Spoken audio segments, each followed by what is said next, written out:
പുസ്തകം വായിക്കാൻ ആഗ്രഹമുള്ളവർ മാതൃകയാക്കേണ്ട ആളാണ് നിലമ്പൂരിലെ LDF സ്ഥാനാർത്ഥി M. സ്വരാജ്. അത്രമാത്രം തീവ്രമാണ് അദ്ദേഹത്തിന് പുസ്തകങ്ങളോടുള്ള പ്രിയം. ആ പ്രിയം തന്നെയാണ് വീട്ടിൽ സ്വന്തമായ ഒരു ലൈബ്രറി തുടങ്ങാൻ അദ്ദേഹത്തിന് പ്രചോദനമായതും. പുസ്തകം വായിക്കുക മാത്രമല്ല, അവയെക്കുറിച്ച് മനോഹരമായി സംസാരിക്കുകയും ചെയ്യുന്നയാളാണ് M. സ്വരാജ് എന്ന് പറയുകയാണ് സാഹിത്യകാരൻ M. മുകുന്ദൻ. വായിക്കാൻ സമയമില്ലെന്ന് പറയുന്നവർ M. സ്വരാജിനെ കാണണം.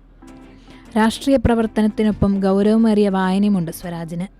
നോവലും കഥയും മാത്രമല്ല, വ്യത്യസ്ത വിഷയങ്ങളിലുള്ള ആഴത്തിലുള്ള വായനയും M. സ്വരാജിനെ വ്യത്യസ്തനാക്കുന്നുവെന്നും M. മുകുന്ദൻ പറഞ്ഞു. കേരളം ഇന്ന് ഏറ്റവും ശ്രദ്ധയോടെ കേൾക്കുന്ന വാഗ്മിയും ചിന്തകനും എഴുത്തുകാരനുമാണ് M. സ്വരാജ്. പൂക്കളുടെ പുസ്തകം, മരണം കാത്ത ദൈവങ്ങൾ, ക്യൂബ ജീവിക്കുന്നു എന്നീ പുസ്തകങ്ങളുടെ രചയിതാവ് കൂടിയാണ് അദ്ദേഹം. ഓരോ പൂവിലും ദൃശ്യഭംഗിക്കപ്പുറം ഒളിഞ്ഞിരിക്കുന്ന ചരിത്രവും ഓരോ നാടിൻ്റെയും ചരിത്ര സംഭവങ്ങളുമായി ആ പൂക്കൾക്കും മരത്തിനുമുള്ള ബന്ധങ്ങളെയും ഹൃദ്യവും വശ്യവുമായ ആഖ്യാനം കൊണ്ട് പുസ്തകം അടയാളപ്പെടുത്തുന്നുണ്ട്. സഫലമാക്കാത്ത സ്വപ്നത്തിൻ്റെ പുഷ്പമെന്ന ആദ്യ ഭാഗത്ത് 1992 ഹൈസ്കൂൾ പഠനകാലത്ത് ഒരാഴ്ച പതിപ്പിൻ്റെ കവർ ചിത്രമായി അടിച്ചുവന്ന മേന്തോന്നിയെ അന്വേഷിച്ചിറങ്ങുന്നതും അതിൻ്റെ വരവും പടരലും തമിഴ് സ്വത്ത് രാഷ്ട്രീയത്തിൻ്റെ ദേശീയ പുഷ്പമായി മാറുന്നതുമെല്ലാം വായനയുടെയും എഴുത്തിൻ്റെയും പുതിയ തലങ്ങൾ സമ്മാനിക്കുന്നു.